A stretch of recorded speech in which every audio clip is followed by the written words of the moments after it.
தொழில் முதலீடுகளை ஈர்ப்பதற்காக அமெரிக்க பயணம் 17 நாட்கள் அமெரிக்க பயணத்தை முடித்துவிட்டு இன்று காலை மாண்புமிகு முதலமைச்சர் அவர்கள் தமிழகம் திரும்பி இருக்கிறார்கள்.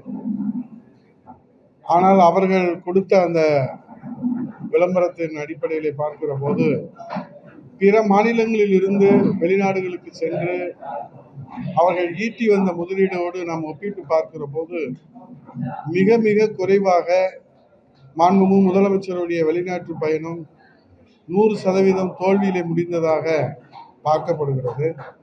ஏன்னா அரசின் செய்திக்குறிப்பு வெளியிட்டிருக்கிற அந்த புரிந்துணர்வு ஒப்பந்தங்களை நாம் பார்க்கிற போது மகாராஷ்டிராவிலிருந்து சென்று அமெரிக்காவிலே அங்கே முதலீடுகளை ஈர்த்து வந்த மாண்பு முதலமைச்சர் ஷிண்டே அவர்கள், அதே போன்று தெலுங்கானா மாநிலத்திலிருந்து சென்று அங்கே ஈர்த்து வந்த அந்த முதலீடுகள், இவற்றையெல்லாம் ஒப்பிட்டு பார்க்கிற போது தமிழகம் மிகவும் பின்தங்கி இருப்பதாக அரசு வெளியிட்டிருக்கிற செய்தி குறிப்பின் மூலமாக நமக்கு தெரிய வருகிறது.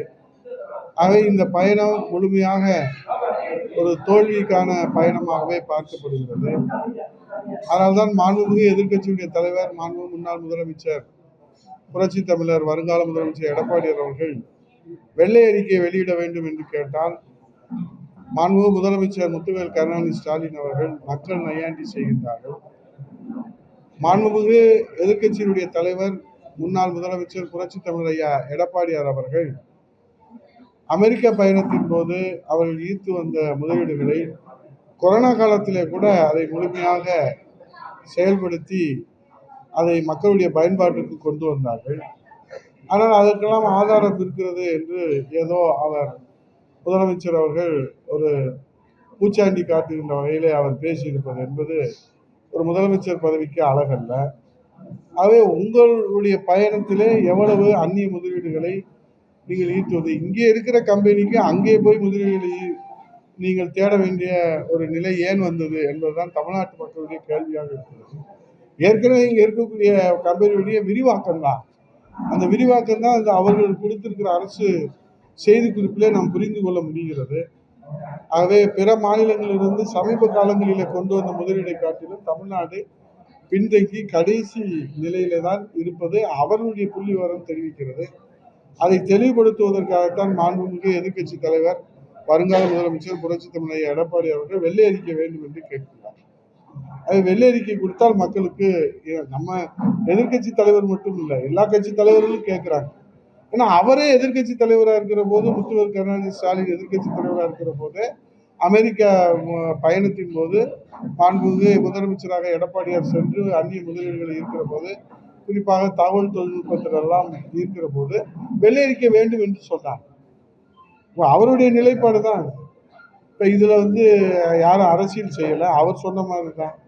எதிர்கட்சி அரசியல் செய்யாமல் அவியலா செய்வாங்கன்ற மாதிரி அரசியலில் ஒரு மக்களுக்கு தெளிவுபடுத்த வேண்டிய கடமை இருக்குது. அதே போல் உதயநிதி ஸ்டாலின் அவர்கள் தென் தமிழகத்தில் மதுரை, சிவகங்கை எல்லாம் வந்தாங்க. அனைத்து துறைகளுடைய அலுவலர்களுடைய ஆய்வுக் கூட்டம் நடத்தினாங்க. அது மக்களுக்கான வளர்ச்சிக்கான ஆய்வுக் கூட்டமாக அரசின் செய்தி குறிப்பு சொல்லப்பட்டது. அரசு ஊழியர்கள் என்ன கேட்குறாங்க அப்படின்னா, அனைத்து துறைகளுடைய அலுவலர்களுடைய ஆய்வுக் கூட்டம் நடத்துவது என்ற மரபு முதலமைச்சருக்கு தான். முதலமைச்சர் தான் அனைத்து துறைக்கும் அமைச்சராக இருப்பார்கள். ஒரு விளையாட்டுத்துறை அமைச்சர், சிறப்பு திட்ட அமலாக்கத்துறையுடைய அமைச்சர் அனைத்து துறையினுடைய அலுவலர்களுடைய ஆய்வுக் கூட்டத்தை நடத்தி அதில் நடவடிக்கையும் எடுக்க முடியுமா? அது மரபு சார்ந்த நடவடிக்கை தானா? ஏன்னா இந்த சிறப்பு திட்ட செயலாக்கத்துறை என்பது 2011 புரட்சி தலைவர் அம்மா அவர்கள் தொடங்கிய அந்த துறையை, அந்த துறை எதுக்காகனா இந்த ஸ்பெஷல் ஸ்கீம்ஸ், தேர்தல் அறிக்கையில் சொல்லப்பட்டிருக்கிற விலையில்லா மிக்சி, கிரைண்டர், மின்சார விசிறி 2,18,00,000 பேர் கொடுத்தாங்க, மடிக்கணினி கொடுத்தாங்க, விலையில்லா கறவை மாடுகள், ஆடுகள் கொடுத்தாங்க. இந்த மாதிரி சிறப்பு திட்டங்களை செயல்படுத்துவதற்காக அந்த சிறப்பு திட்ட செயலாக்கத்துறை உருவாக்கப்பட்டது. அதுல இன்றைக்கு அவர் அமைச்சராக இருந்து அனைத்து துறைக்கும் அவர் கேள்வி கேட்க முடியாது. எனக்கு தெரிஞ்சு துறை சார்ந்த நடவடிக்கை பண்ணலாம். மாவட்ட அமைச்சர்கள் மாவட்டத்துல அந்த இருக்கக்கூடிய வளர்ச்சி திட்டங்கள் குறித்து ஆய்வு செய்வாங்க. இது மரபாக கடைபிடிக்கப்படுகிறது. அனைத்து மாவட்டங்களுக்கும் அனைத்து துறைகளுக்கும் ஆய்வு என்பது சம்பந்தப்பட்ட துறையினுடைய அமைச்சரை வச்சு அது செய்யலாம். ஆனா எனக்கு தெரிஞ்சு எந்த விழாவிலும் சம்பந்தப்பட்ட துறையினுடைய அமைச்சர்கள் இல்லை. மூத்த அமைச்சர்களும் இல்லாத. ஸோ இவர் மட்டும் விதிமுறைகளை தகர்த்து மரபுகளை தகர்த்து இவ்வளவு அவரை ஃபோக்கஸ் பண்றாங்களே, அது என்ன காரணம்ன்றது அவங்க தான் அதை விலைக்கு சொல்லணும். ஆனால் இது ஒரு தவறான முன் உதாரணமாக ஆகும். இது ஒரு அரசு, ஏன்னா அவங்க கட்சியில முன்னிலைப்படுத்துறதை பத்தி யாரும் கேள்வி கேட்க போறதில்ல, மக்கள் அதுக்குரிய தீர்ப்பை சொல்லுவாங்க. ஆனா அரசு நிர்வாகம் என்பது இட்ஸ் அ பெர்மனன்ட் சிஸ்டம்.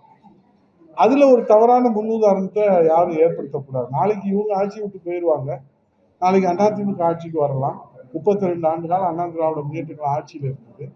அப்போ ஒரு தவறான முன்னுதாரணமா இருக்கு. முதலமைச்சருக்கு மகனாக பிறந்ததுனாலே எல்லா துறையிலும் போய் ஆய்வு செய்யலான்றது எந்த மரபுல இருக்கு, எந்த சட்டத்துல இருக்கு, எந்த புரோட்டோகால்ல இருக்கு, அது தெரியல.